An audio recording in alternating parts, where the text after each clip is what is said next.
இன்றைக்கி எங்கள் வீட்டு சமையலில் அரிசி சேர்க்காம வெறும் பருப்புகள் வச்சு ஹெல்தி அடை எப்படி செய்யுதுன்னு பார்க்கலாம் வாங்க.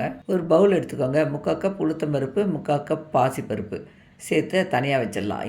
வேறு ஒரு பாத்திரத்தில் 1 கப் கடலைப்பருப்பு, 1 கப் பருப்பு, 1 கப் குதிரைவாளி, இது 2 பவுலில் இருக்க பருப்பும் நல்லா வாஷ் பண்ணி வச்சுட்டு கடலைப்பருப்பில் 3 காஞ்ச மிளகாய் போட்டுக்கலாம். இப்போ ஒரு மிக்ஸி ஜாரில் ஒரு துண்டு இஞ்சி, கொஞ்சமாக கருவேப்பிலை சேர்த்துட்டு ஃபஸ்ட்டு குதிரைவாளி சேர்த்த பார்த்தீங்களா, அந்த கப்பில் இருக்க பருப்பெல்லாம் போட்டு ஒரு சுற்றிட்டு அதுக்கப்புறமா நம்ம உளுத்தம் பருப்பு சேர்த்த கப்பையும் சேர்த்துட்டு தேவையான உப்பு சேர்த்து கரகரப்பாக அரைச்சி எடுத்துக்கோங்க. இப்போது ஒரு கடாயில் கொஞ்சமாக எண்ணெய் ஊற்றிட்டு கடுகு, உளுத்தம்பருப்பு, கடலைப்பருப்பு, வெங்காயம், கருவேப்பிலை தாளித்து எடுத்து நம்ம அரைச்சி வச்ச மாவில் சேர்த்துக்கலாம்.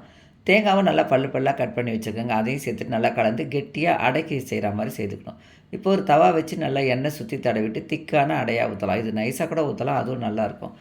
நல்லா சுற்றி எண்ணெய் ஊற்றிட்டு ஒரு பக்கம் வெந்தயத்தை இன்னொரு பக்கம் திருப்பி போடுங்க. சாப்பிட்றதுக்கு அவ்வளோ டேஸ்டியாக இருக்குங்க. கண்டிப்பாக ட்ரை பண்ணி பார்த்துட்டு எப்படி இருக்குன்னு சொல்லுங்கள். வீடியோ பிடிச்சா லைக் பண்ணி சப்ஸ்கிரைப் பண்ணிக்கோங்க. தேங்க்யூ.